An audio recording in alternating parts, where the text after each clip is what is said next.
Bonjour à tous, alors aujourd'hui je vous propose un cours, plutôt un résumé de cours, rappel sur les fonctions. Quand on est en début de post-bac, eh bien, il faut rappeler un petit peu les choses de façon plus précise, plus rigoureuse. Donc ici, ce sont les rappels sur les fonctions, on va parler de plein de choses. J'essaierai plutôt de donner des exemples, regarder un petit peu sur GeoGebra des courbes, voir ce que ça donne. Donc on va partir sur les définitions. Qu'est-ce que c'est qu'une fonction? Le graphe d'une fonction, l'image. Donc par une fonction. Ensuite, on parlera de la fonction identité, des fonctions maximum et minimum, ça c'est intéressant. Composition de fonctions, les variations.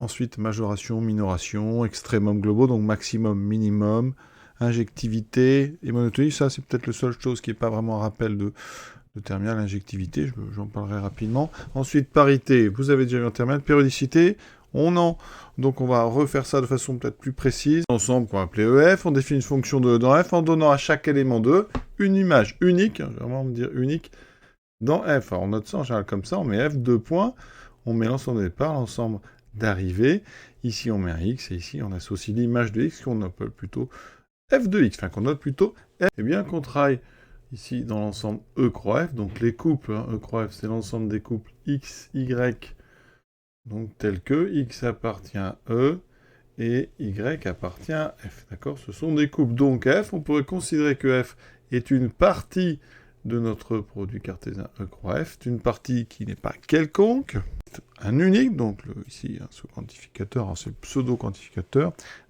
il existe donc un unique Y appartenant à grand F, tel que, donc, ici, le couple X, Y appartient à petit f. Donc voilà, alors dans la pratique, on est plutôt sur une vision ici, départ, arrivée, avec ici unicité de l'image d'un élément de E. Beaucoup cette année, eh bien, c'est que le mot injective, une fonction est injective, et f sera injective si et seulement si, bien si on prend x différent de x', ça implique eh bien que l'image de f de x est différente de l'image de x'. Autrement dit, deux éléments de n'ont pas la même image. Alors on voit ça autrement en disant que c'est à contraposer, si f de x est égal à f de x', ça implique obligatoirement que x est égal à x'. Donc ça, vous verrez vraiment en détail. Après, il y a ce qu'on appelle la surjectivité de notre fonction, les deux dans f.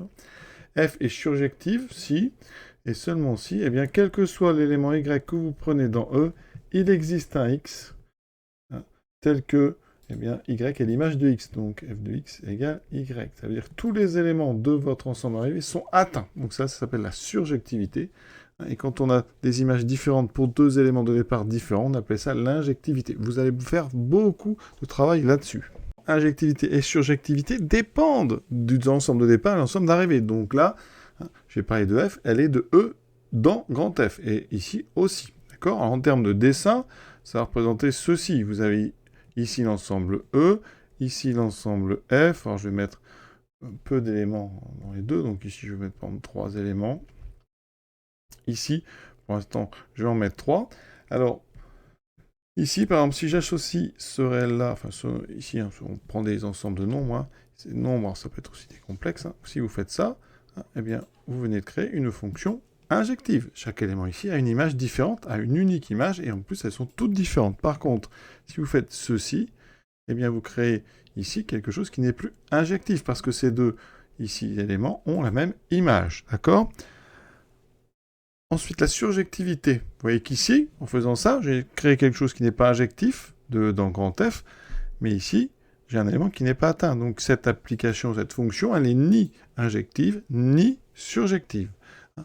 Et donc, si on voulait la rendre surjective, par exemple, il faudrait changer l'ensemble d'arrivée. Et donc, ça changerait la fonction. D'accord? En fait, on pourrait faire une restriction de l'ensemble d'arrivée et pour la rendre surjective. Dans ce cas, la fonction, on l'appellerait plus f, puisque f va de E dans grand F, on pourrait lui donner un autre nom. Après, chaque exercice sur un nom, on pourrait mettre ici des petits traits, des tildes, voilà. Donc on pourrait créer une fonction de E dans, eh bien, ce sous-ensemble ici de grand F, que je vais appeler par G, et dans ce cas-là, f tilde, eh bien, elle est surjective, vous voyez, mais ce n'est plus la même fonction. Départ, on pourrait prendre, par exemple, ici un ensemble de départ qui serait réduit à ces 2 points, d'accord? Donc ça n'est plus E, c'est une sous-partie de E. Alors ici je l'appelle H, eh bien, on peut considérer que la fonction f, donc restreinte à h, eh bien, celle-ci, elle devient, vous voyez, surjective, puisque vous n'avez plus le problème ici de l'image identique pour ces deux points, qu'on en a enlevé un. Donc attention toujours quand on parle de fonction, hein, quand on a une fonction, c'est un triplet, vous avez f, vous avez e et grand F, hein, il faut donc les trois hein, pour pouvoir parler de la fonction. Donc si vous considérez la fonction donc f qui a x associé, alors je vais donner ensemble, si on part de R étoile dans R qui a x associe 1 sur x, d'accord? Eh bien, après, ça n'est pas la même fonction que si ici je mettais par exemple R étoile. D'accord? Ensuite, ici, je peux choisir aussi de prendre un ensemble plus petit. Je peux prendre R plus étoile. Hein? En prenant la même ici expression, j'obtiens une fonction qui est, en fait, qui n'est pas la même. Celle-ci, c'est la restriction de celle-ci sur R plus étoile. D'accord? On peut réduire comme ça l'ensemble de départ. On obtient une nouvelle fonction qui s'appelle une restriction. Elles sont égales si et seulement si elles ont même ensemble de départ, même ensemble d'arrêt, et même image pour tous les éléments de l'ensemble de départ. Ensemble des images de f. On peut noter ça, f de e. F de e, c'est un ensemble, c'est l'ensemble ici des y, donc appartenant à... Alors ça dépend si vous êtes dans R ou dans C. Hein. Bon, je vais prendre une fonction ici, par exemple, on va prendre dans R. Donc l'image de E dans R, c'est l'ensemble des Y appartenant à R, tel que, eh bien, il existe un X, appartenant donc à notre ensemble E, tel que l'image de X soit Y. C'est l'ensemble, en fait, de toutes les valeurs atteintes par la fonction. On appelle ça son image, et on peut noter F2. Par exemple, si je prends la fonction donc, de R étoile dans R étoile qui a X associe 1 sur x, on sait que tous les nombres vont être atteints, sauf 0. Ça se montre assez facilement. Et donc, f de R étoile, ici, est égal à R étoile. D'accord? L'ensemble comme ici n'est pas toujours l'image de R étoile. La plupart du temps, on ne sait pas forcément quel est l'ensemble atteint. Et ici, on met l'ensemble R directement. Et on peut, ça peut être des questions, on peut avoir à chercher justement l'ensemble des nombres atteints par une fonction. Si on prend la fonction, par exemple, ici de R dans R, qui a x associe cosinus x, eh bien f de R, on sait que le cosinus est toujours entre moins 1 et donc là, l'image de R, ici donc l'intervalle fermé moins 1. L'image d'un ensemble, eh bien il faut faire les études de fonctions, alors ça peut passer par la dérivation, par des tableaux de variation, et plein d'autres choses. Section, je prends l'ensemble A inclus dans E, et F, une fonction de E dans F. Eh bien, ce qu'on appelle la restriction de F à A, je vais dire, on la note ici. F avec un petit trait A, c'est une autre fonction, la fonction qui donc, a un ensemble de départ qui n'est plus E, mais qui est ici F. Et à X, elle associe simplement F de X.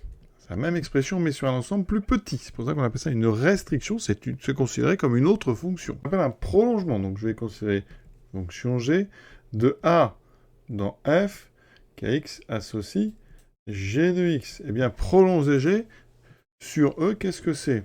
Ça s'appelle déjà un prolongement.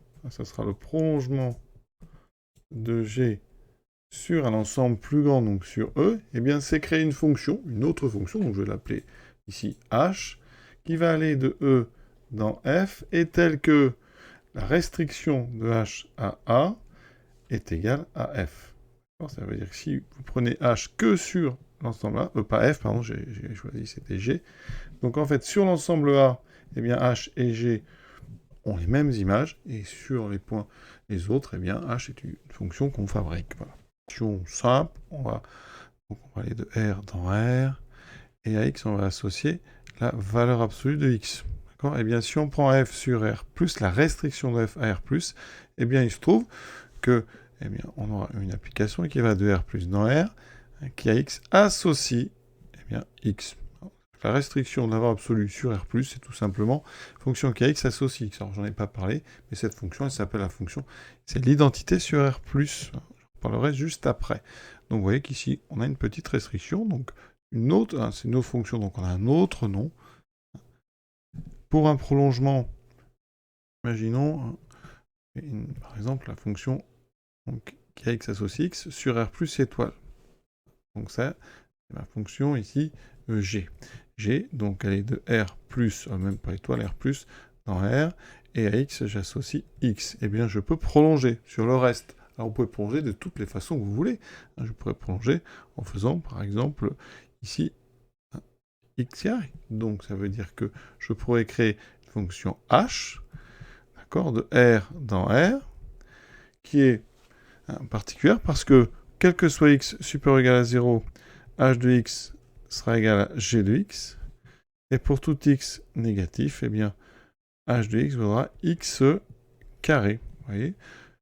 Eh bien, la restriction de ma fonction h sur la partie positive, eh bien, c'est en fait la fonction g. Voilà ce qu'on appelle un prolongement. Un prolongement, c'est juste, vous avez une fonction définie sur une petite partie et en fait, on considère une fonction qui est définie sur une beaucoup plus grande partie, alors pas forcément beaucoup plus grande, mais et quand on regarde que la partie de départ, eh bien, ce sont les deux mêmes. Mais f, ici exposant e, soit grand f, c'est pour les deux fonctions, ici ef, alors la deuxième, pas d'ambiguïté parce qu'on a bien e et f dans l'ordre, ici on peut se tromper. Alors comment se rappeler? Eh bien on peut regarder, ici, on a un cas très simple, je prends 3 éléments dans e, je prends 2 éléments dans f, eh bien à chaque élément de e, je dois associer un des 2 éléments de f. Donc pour le premier élément de e, j'ai donc 2 choix, c'est-à-dire le cardinal de f, et pour chacun, donc j'aurai au total 2 fois 2 fois 2. Donc je vais avoir ici le nombre total d'applications de E dans F, le cardinal de F à la puissance cardinal de E. Comme ça, on a bien, vous voyez, le F ici et le E en puissance. Fonction de R dans R. Les ensembles, ici, quand on aura la continuité de la dérivabilité, eh bien, on aura des noms spécifiques à chaque fois. Et parlons-en. Donc c'est la fonction. Alors on la note id ici avec le nom de l'ensemble là. Elle va donc de E dans E, et elle ne fait rien. C'est-à-dire qu'à X, elle associe X. D'accord? Donc si vous prenez donc, la fonction f de R dans R, il faut ici le même ensemble qu'à X associe X, c'est-à-dire f de X égale X, c'est bien ça, c'est l'identité de R. Représentation graphique d'une fonction. Eh bien, il faut un plan. Donc ici, je vais prendre un plan. Dans le plan, donc ça sera OIJ. En repérer. Et donc la représentation graphique de f, le graphe de f, c'est donc on entend le C parce que c'est une courbe, et on met CF ici, la courbe de f, c'est un ensemble de points. Des points, donc souvent on met M, la lettre générique. Les coordonnées sont x, ici f de x, et avec x, qui décrit l'ensemble de départ, ici l'ensemble E. Donc ça veut dire qu'une courbe, c'est un ensemble de points, dont les coordonnées sont spécifiques, x, et ici l'image de x. Et x décrit tout l'ensemble de départ de notre fonction. Donc m de coordonnées x, y appartient à la courbe de f, ça équivaut à dire que y est égal à f de x. Et quand on laisse comme ça les lettres y et x, eh bien, cette chose-là s'appelle l'équation, une équation donc de la courbe CF. La particularité des représentations graphiques de fonctions, c'est que vous ne pouvez pas avoir deux points sur une même verticale. Parce qu'ici, à chaque x était associé qu'une image. Donc, par exemple, un cercle ne peut pas être la représentation graphique d'une fonction. Si vous tracez le cercle donc de centre O, donc là c'est un O, et de rayon 1, c'est en fait la courbe de deux fonctions, si on veut. On peut, par exemple, considérer f, donc ici, de moins 1, 1 dans R, qui a x associe racine carrée d'un moins x2. Et on prend ensuite G, de moins 1, 1 dans R, qui a x associe moins racine d'un moins x2. Si vous tracez ces deux courbes, vous obtenez en fait un cercle. C'est la première fonction, eh bien son graphe, c'est cette partie-là. Et la deuxième, son graphe, ça sera la deuxième partie. Donc grâce à ça, vous pouvez tracer un cercle. Mais sinon, un cercle n'est pas une courbe de fonction, vous savez depuis longtemps, puisque par exemple, si je prends le point ici, l'applice c'est 1,5, enfin l'applice c'est 1,5, vous avez deux images possibles. Donc ça, ce n'est pas le graphe d'une fonction. Donc dans les graphes de fonction, on n'a pas de boucle, on n'a pas de partie verticale, et on n'a jamais deux points sur une même verticale. Donc il faut, quand vous avez deux points comme ça, quelque chose de disjoint, il faut choisir l'un des deux comme image et pas regarder les deux. Il ne faut pas qu'il y ait d'ambiguïté. Pour nos fonctions max et min, alors là, il faut pouvoir comparer les images, donc il faut qu'on soit dans R, d'accord? Donc il faut ici f et g, deux fonctions qui vont dans l'ensemble E dans un ensemble ici et dans R, il faut qu'on ait des valeurs réelles pour pouvoir les comparer. Et donc la fonction max de fg, c'est comme ça qu'on va noter, eh bien, quel que soit x donc appartenant à E, la fonction max de fg, eh bien, elle va associer à x le maximum, c'est tout bête, la plus grande valeur entre f de x et g de x. Vous avez la même chose pour le minimum. Et on peut montrer des choses assez simples, ça peut être un exercice. Le maximum de fg, on peut le faire en faisant la somme f plus g plus la valeur absolue de f moins g, et ça sur 2. Et le minimum de f et de g, ça sera presque la même chose, c'est f plus g moins la valeur absolue de f moins g sur 2. Je vous laisse tester ces deux expressions. Ça permet d'avoir l'expression du maximum et du minimum avec une expression classique. D'accord ? Valeur absolue ici, mais il y a une soustraction ici et une addition ici. Petit exemple avec des nombres, le maximum de 7 et de 5, eh bien pour le calcul, on fait 7 plus 5, 12, plus, ici la différence 7 moins 5, ça fait 2, valeur absolue de 2 sur 2, ça fera 12 plus 2, 14 sur 2, ça fait bien 7. C'est assez étonnant d'ailleurs, cette chose-là, je trouve ça assez sympa. Et ici, donc on va faire 12 moins valeur absolue de 2 sur 2, ça fait 10 sur 2, ça fait bien 5. Vous voyez que c'est une façon de retrouver le max et le minimum sans avoir ici une parenthèse avec un couple. On peut comme ça calculer directement le max de deux expressions avec, évidemment, ça fait apparaître une petite valeur absolue. C'est assez évident à montrer, vraiment, parce que si vous prenez donc f plus grand ou égal à g, eh bien la valeur absolue de f moins g, c'est f moins g. Donc ici, vous voyez que eh bien, ça fera 2f sur 2, ça fera f, les g vont disparaître, et donc on retrouve bien f. Si f est plus petit que g, eh bien, cette fois-ci, il faudra mettre un moins ici, c'est les f qui vont disparaître, il vous restera 2g sur 2, il vous restera g, le plus grand des deux. Donc vous voyez que c'est très simple, et ça peut servir. Vous rencontrerez dans certaines démonstrations la notation f+, qui sera redéfinie à l'occasion, qui est en fait le max entre f et 0. C'est-à-dire qu'ici, on ne regarde que les valeurs positives de f, et si on regardait que les valeurs négatives, comment fait-on ? Eh bien, on imagine moins f, on va regarder uniquement le maximum de moins f et de 0, et effectivement, eh bien, vous aurez comme ça construit deux fonctions, l'une qui donne uniquement la valeur positive pour f, et l'autre qui donne que les valeurs négatives. Si vous voulez retrouver f, eh bien, vous faites f plus, moins f moins, et ça redonne f. Voilà. Et si vous voulez la valeur absolue de f, eh bien, vous faites f plus f moins. Et ça donnera valeur absolue de f. Voilà. C'est des petites choses comme ça qu'on peut rencontrer. Une autre fonction qu'on rencontre, fonction indicatrice d'une partie. Je prends A, une partie donc ici de E, donc A, une partie de E. Eh bien, ça veut dire que je vais créer une fonction, ça s'appelle la fonction indicatrice. Alors il y a un 1 comme ça, en général il est un petit peu grossi comme ça pour bien qu'on le voit, avec le nom ici d'ensemble, et cette fonction, eh bien, elle est très simple. Quand votre x est dans A, eh bien ça vaut 1. Donc 1 si x appartient à A, et ensuite ça vaut 0 si x n'appartient pas à A. Autrement dit, si x, on est dans E ici, donc si x appartient à donc, E privé de A. Donc, si on est dans R, par exemple, dans R, la fonction indicatrice, par exemple, de l'ensemble Q, alors ici, on fait comme ceci, eh bien, elle est très jolie. Elle vaut 1, donc si x est un rationnel, et elle vaut 0 si x n'est pas un rationnel. Ensuite, partie stable dans F, donc je prends une partie A inclus dans E, l'ensemble de définition de F, eh bien on dit que A est stable par F si F de A est inclus dans A. Oui, c'est tout simple, c'est-à-dire que toutes les images des éléments de A, en fait, sont des éléments de A. Exemple, je prends la fonction, donc, ici F qui a X, donc on est dans R, qui a X associe 1 moins X, eh bien si je prends l'ensemble 0, 1, eh bien par cette fonction, eh bien ça restera l'ensemble 0,1. C'est-à-dire que carrément f de 0,1 est égal à 0,1. Ici, on a une stabilité, et ça donne quelque chose d'étrange, parce que on s'en sert assez souvent, ça aussi. Si x est entre 0,1, eh bien, étrangement, 1 sur x, 1 moins x, est aussi entre 0 et 1. Donc ça, à force de le faire, on le fait directement, mais ça se fait normalement au départ en plusieurs étapes, parce que moins x est entre moins 1 et 0, et comme je rajoute 1, vous voyez, je reviens sur 0 ici et 1 ici. Donc ça peut être intéressant. Alors la stabilité, elle sert notamment dans un théorème, le fameux théorème du point fixe. Dans ce théorème, on a une notion de point fixe. Un point fixe, on dit que x est un point fixe de f, déjà, il faut que x donc appartienne à E. Il faut que f de x soit égal à x. Donc il faut aussi, hein, il y a des conditions. Hein. Il faut que, en fait, E, hein, il faut que l'image de E soit dans E. Donc là, il faut des fonctions hein, qui sont comme ceci. Voilà, il faut que votre x soit à la fois au départ et à l'arrivée. On ne peut pas avoir de point fixe si on n'a pas cette condition-là. Et ensuite, on va avoir besoin parfois de faire des...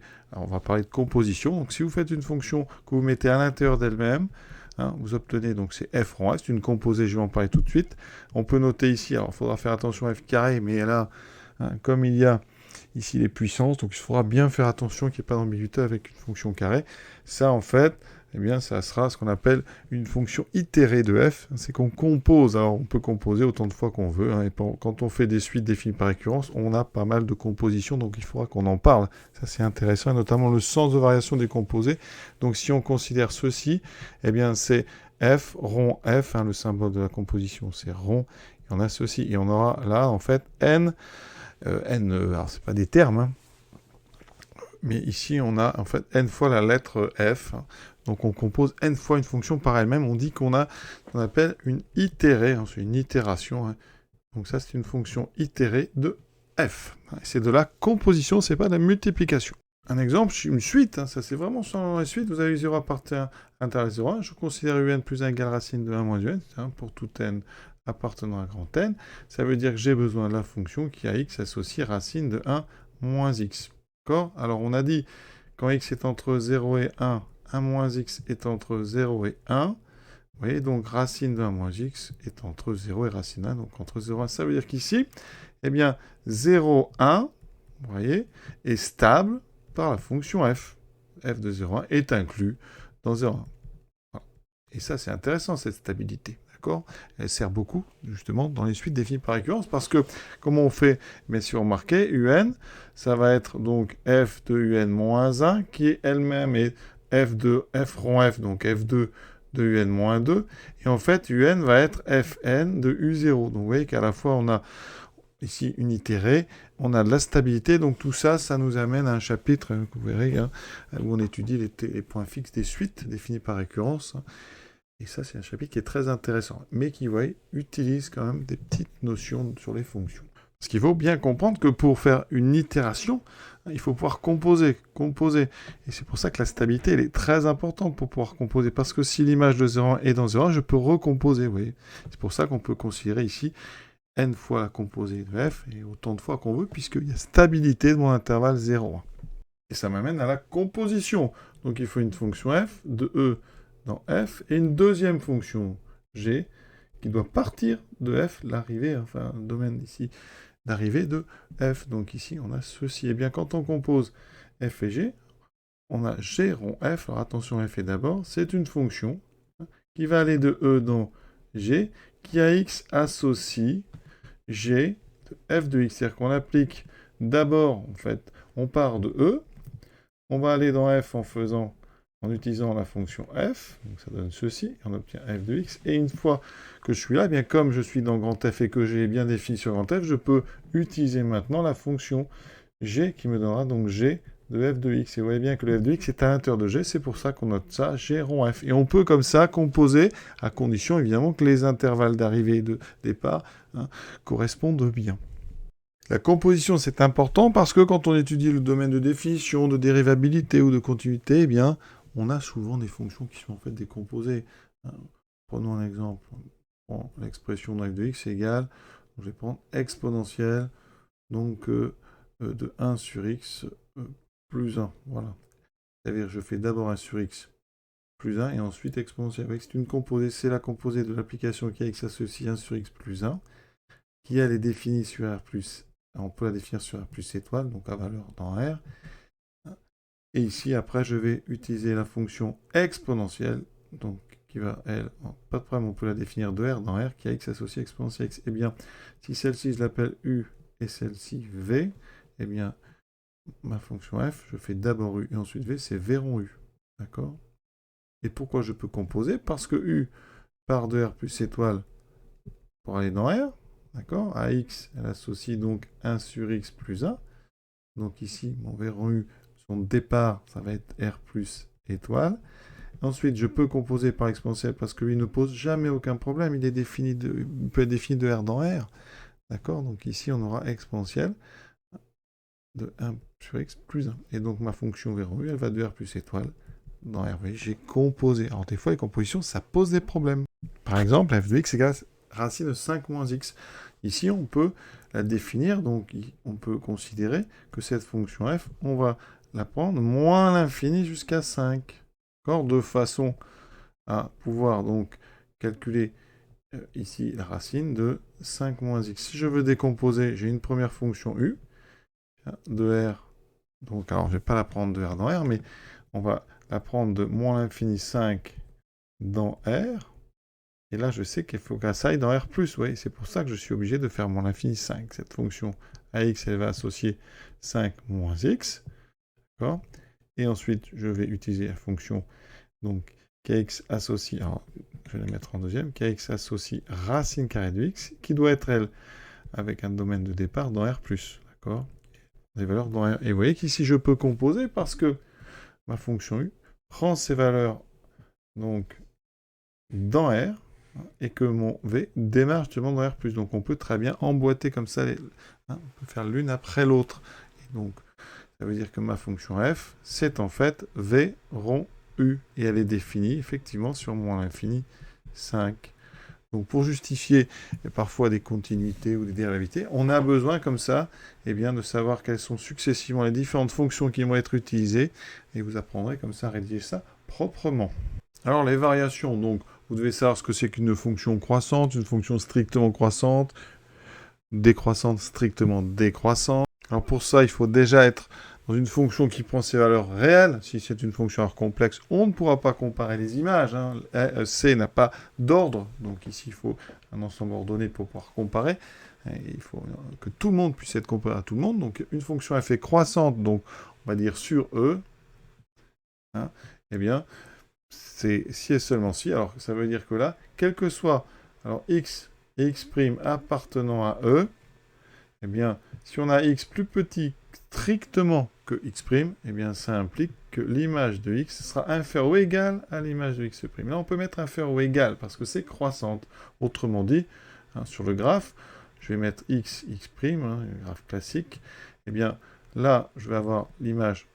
Donc ici, on va faire ça rapidement. J'ai f de x, eh bien l'image de x' doit être au minimum aussi haut que celle de x. Donc ça veut dire que si vous mettez ici x là, x' là, eh bien l'image de x' doit être plus haute, ou elle peut être même ici. Là, on aura ici, c'est là qu'on a des fonctions qui peuvent être constantes localement. Et ici, vous pouvez avoir une image qui est donc par ici, et ça, c'est donc... Et entre les deux, après, on va relier. Alors, croissante, on peut relier comme ceci, mais vous pouvez avoir des zones de plat. Fonction croissante, on peut avoir comme ça. Hop, voilà. Vous pouvez aussi avoir des fonctions qui ont des trous. C'est-à-dire, on n'est pas encore dans la continuité. Donc, pour avoir une fonction, regardez, qui démarre comme ça en montant. Et après, vous avez ici une deuxième partie qui sera comme ceci. Ça aussi, c'est une fonction croissante. Si vous pouvez mettre une zone de plat si vous voulez, et après, une autre zone de plat. Les zones de plat n'empêchent pas la croissance. Si vous voulez éviter des zones comme ça, plat, eh bien, il faut parler de stricte croissante. Il y a une petite différence d'un mot, strictement, et dans la définition ici, vous avez juste à changer ici l'inférieur égal en inférieur strict. Et là, ça veut dire que quand vous avez un moment, un point représenté par une croix, eh bien, tous les points qui sont à droite seront strictement plus hauts. Vous ne pouvez pas avoir un point qui est là. Vous aurez un point qui est forcément plus haut. Si c'était une courbe sans trou, vous pouvez relier, mais pour avoir comme ça une série de points. D'accord ? Donc, pour avoir comme ça des petites parties, une partie ici. Mais vous n'avez là interdiction d'avoir des zones de plat. Et quand vous avez deux points sur le même vertical, il faut faire un choix. Donc, soit ici, soit là. Et ça, c'était la courbe d'une fonction croissante. On a les mêmes choses avec décroissante. Donc, ça donnerait ici décroissante. Vous aurez ici, la seule différence, c'est qu'on aurait supérieur ou égal. Et si je prends eh bien, strictement décroissante, ici j'aurai strictement plus grand. Et là, vous avez pour décroissante, la courbe, pour être clair, descend. Alors, il peut y avoir des trous, mais elle descend. Elle peut avoir des petites zones de plat si c'est croissant. Et si c'est strictement décroissant, eh bien là, vous descendez tout le temps strictement. Mais je répète, ça peut être ici des descentes, avec on peut avoir des ruptures dans la courbe. On n'est pas sur des fonctions qui sont forcément continues. Une propriété qui pourrait être intéressante, c'est que si on prend une fonction de E dans R, strictement monotone, alors la fonction est forcément injective. Injective, je répète, c'est-à-dire que si on prend x différent de x', ça implique que f de x est différent de f de x'. Voilà, ça peut être utile. Et on en a d'autres avec la continuité qui arriveront. Maintenant, donc, on prend toujours des fonctions donc d'un ensemble, un sous-ensemble de R, hein, et on va dans R. Comme ça, on peut parler d'ordre. Donc f et g croissante sur E, bien dans ce cas-là, la somme est croissante. Ça peut être intéressant. Une somme de fonctions croissantes est croissante. Et une somme de fonctions décroissantes est aussi décroissante. Hein. Donc ça, il faut une somme. Exemple, si vous prenez donc la fonction définie sur R plus étoile par, donc ici, f de x exponentielle x plus n de x, c'est une fonction directement, on voit qu'elle est croissante parce que c'est une somme, ici, hein, c'est la somme de la fonction exponentielle et la fonction logarithme. Donc vous voyez, on peut utiliser cette propriété. Somme de deux fonctions croissantes est une fonction croissante. Par exemple, je peux aussi considérer 1 sur x moins exponentielle x. Alors ici, on a une soustraction, mais on peut ruser en disant que c'est 1 sur x plus moins exponentielle x. Donc 1 sur x est décroissant sur R plus étoile. Exponentielle est croissante, donc son opposé est décroissant. Vous avez une somme de décroissante, donc ça c'est une fonction qui est décroissante. Vous voyez, sans faire de calcul ni de dérivation. Pour le produit, on fait attention par contre.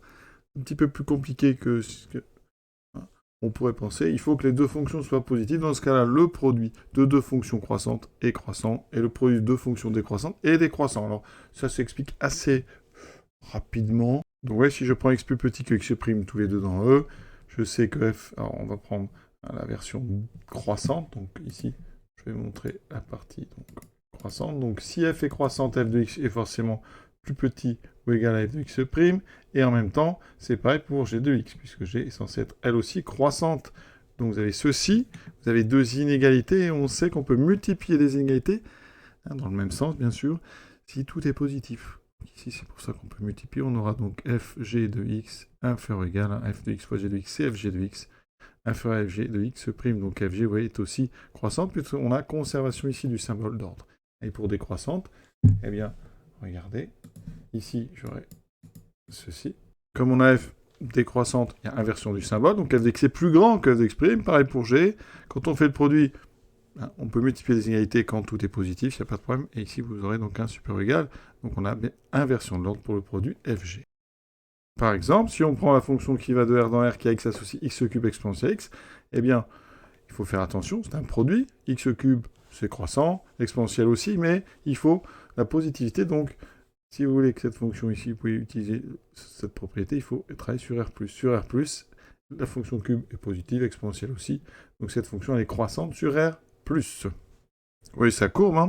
Sur R+, il n'y a pas de problème, vous voyez que sur R-, il se passe des choses bien plus compliquées, hein. Ça c'est x cube exponentielle x, donc vous voyez que cette propriété, vraiment on fait très attention, il faut absolument la positivité pour pouvoir l'utiliser. Pour les composer, alors, donc ici je vais modifier un petit peu, hein. J'ai besoin donc ici d'une fonction f qui va de E dans F, avec E inclus dans R, F inclus dans R, et ici G, hein, va partir de F pour arriver dans R. Eh bien, si on considère G rond F, eh bien, dans ce cas-là, eh bien, si j'ai F et G qui sont toutes les deux croissantes, la composée sera croissante à G rond F, il faut dans cet ordre-là, bien sûr, et si les deux sont décroissantes, alors G rond F est croissante elle aussi. C'est-à-dire que si vous composez des fonctions de même variation et qui se composent bien, hein, eh bien vous aurez une composée dans le sens correct, hein, G rond F ici, qui sera croissante.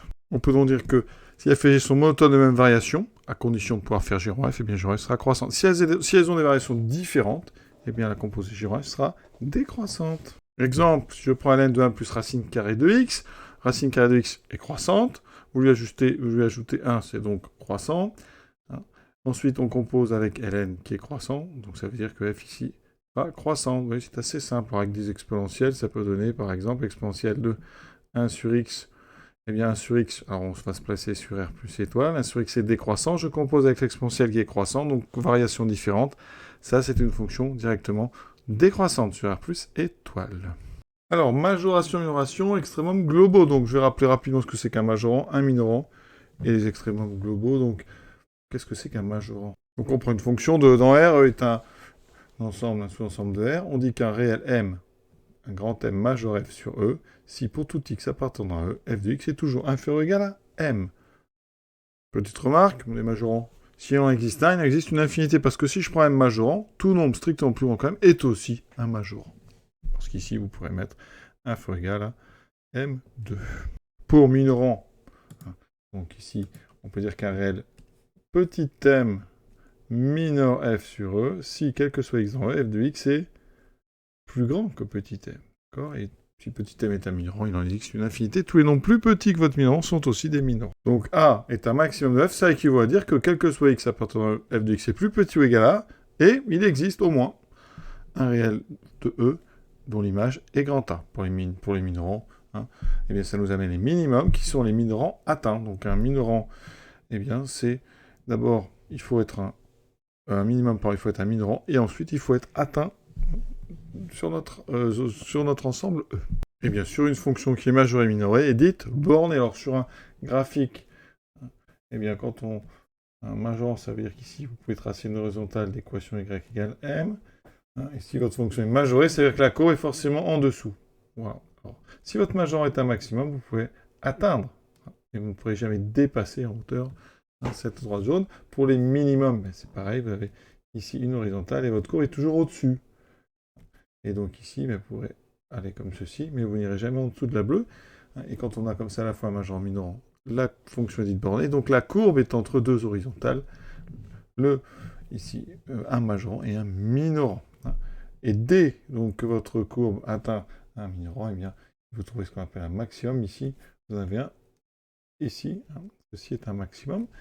Et vous avez ici, sur le dessin que j'ai fait, un minimum. Voilà. Donc maximum, minimum. Donc minimum, c'est l'abscisse du point le plus bas, dans un repère classique. Et le maximum, c'est l'abscisse du point de la courbe de f le plus haut. Alors les vedettes de ce genre de choses, vous avez par exemple la fonction inverse. Donc on se place sur R étoile. À x, on associe 1 sur x. On sait que f est minoré. On va se mettre sur R plus étoile. F est minoré donc sur R plus étoile. Elle est minorée par 0. C'est-à-dire que f de x est tout le temps supérieur ou égal à 0. Mais attention, f de x est différent de 0 quel que soit x, donc appartenant à R plus étoile. Donc, ça veut dire que, eh bien, 0 n'est pas un minimum. Et d'ailleurs, cette fonction, elle n'admet pas de minimum, puisque 1 sur x, vous savez, la courbe est ce qu'on appelle donc une hyperbole à deux branches. Donc ici, vous allez vous rapprocher de 0 aussi près qu'on veut, sans jamais atteindre 0. Donc là, on a un exemple de fonction donc, qui est minorée par 0, mais qui n'a pas de minimum. Pour les fonctions bornées, je parlerai bien sûr des fonctions trigonométriques comme sinus et cosinus. Donc sinus, vous savez qu'on s'en sert très souvent, notamment pour trouver que la valeur absolue de sinus est plus petite ou égale à 1. Donc en fait, on va l'écrire autrement. Sinus est entre moins 1 et 1. Il est donc majoré par 1, minoré par moins 1. Et par contre, ce sont un minimum ici, un maximum, parce que, par exemple, sinus pi sur 2 vaut 1. Donc vous avez un minorant ici, un majorant qui est atteint. Donc vous avez un maximum. Et le sinus de moins pi sur 2 est égal à moins 1. Donc vous avez un minorant atteint. C'est donc un minimum. On peut aussi citer l'exponentielle sur R. Exponentielle en moins l'infini, ça tend vers 0. Donc exponentielle est minorée par 0, mais n'a pas de minimum. On peut se rapprocher de 0 aussi près qu'on veut sans jamais le toucher. Donc on n'a pas de minimum.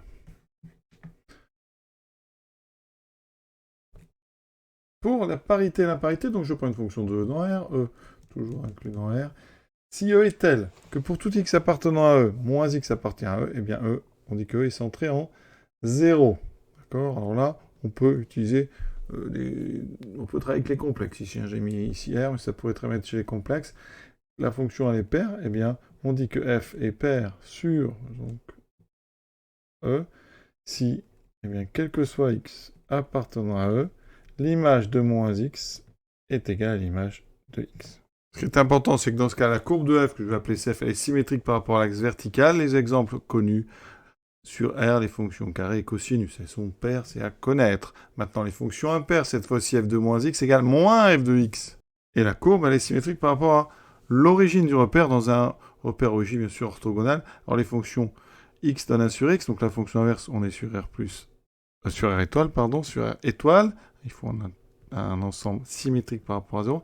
Sinus, ça sera sur R, et tangente, attention, la tangente est définie, quel que soit x, différent de pi sur 2 modulo pi, c'est-à-dire pi sur 2 plus kpi, avec k décrivant l'ensemble des relatifs. Voilà donc pour la parité imparité. Alors, visuellement, hein, donc les courbes des fonctions paires sont symétriques, donc vous avez la parabole, vous voyez qu'il y a une symétrie.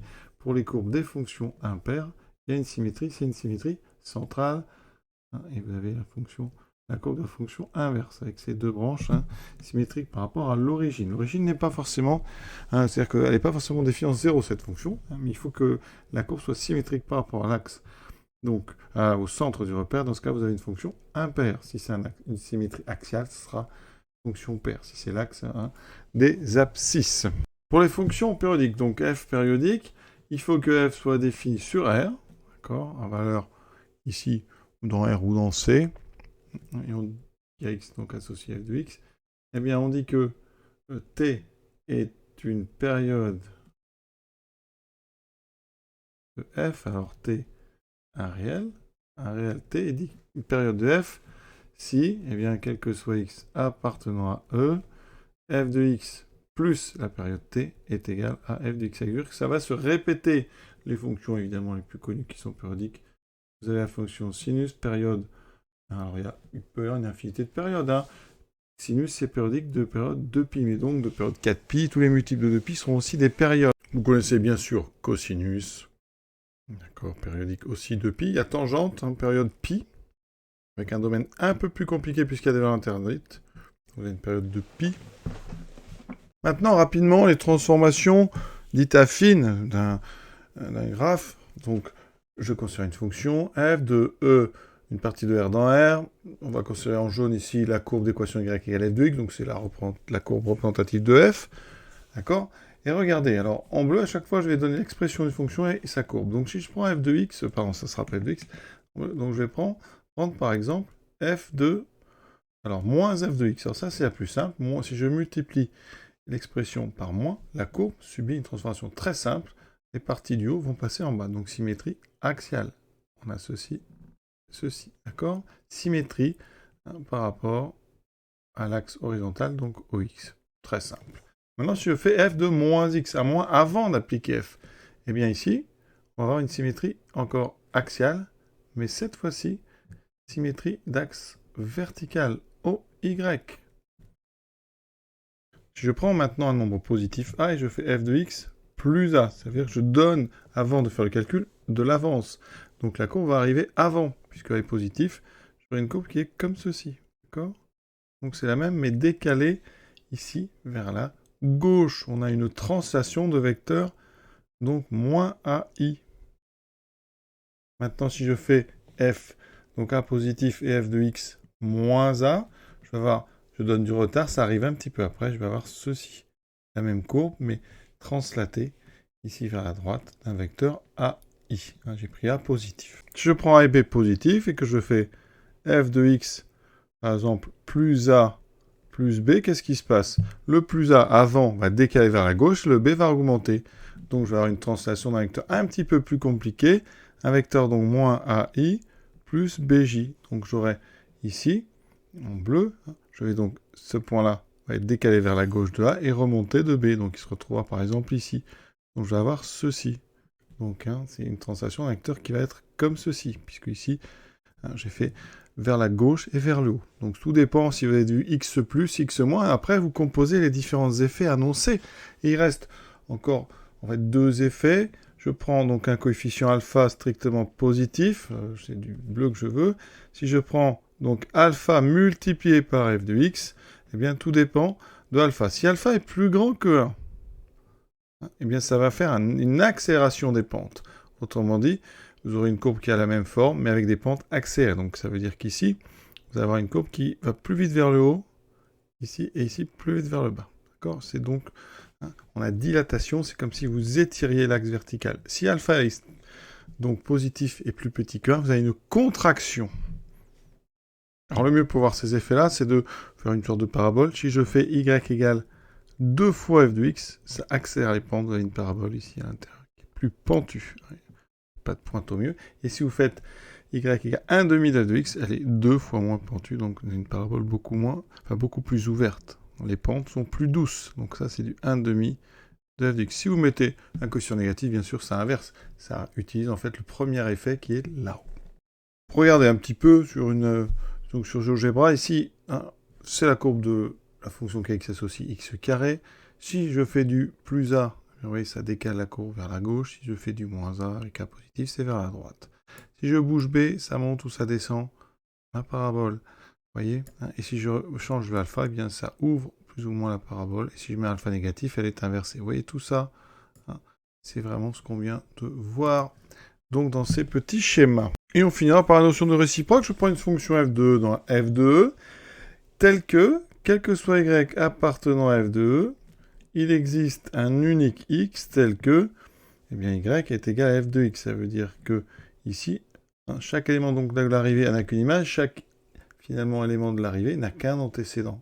On a ce qu'on appelle, ici, une bijection. F est appelée une bijection. D'accord ?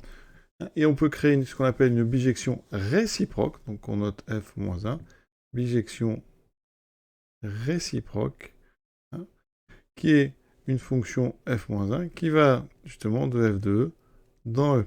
C'est-à-dire qu'ici à x on associe f de x, donc y.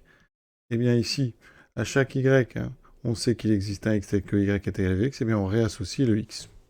Et on forme comme ça une nouvelle fonction qui s'appelle la bijection réciproque de f. Exemple plus connu, si on prend la fonction f donc sur R+, dans R+, qui a x associe x2, eh bien c'est une bijection.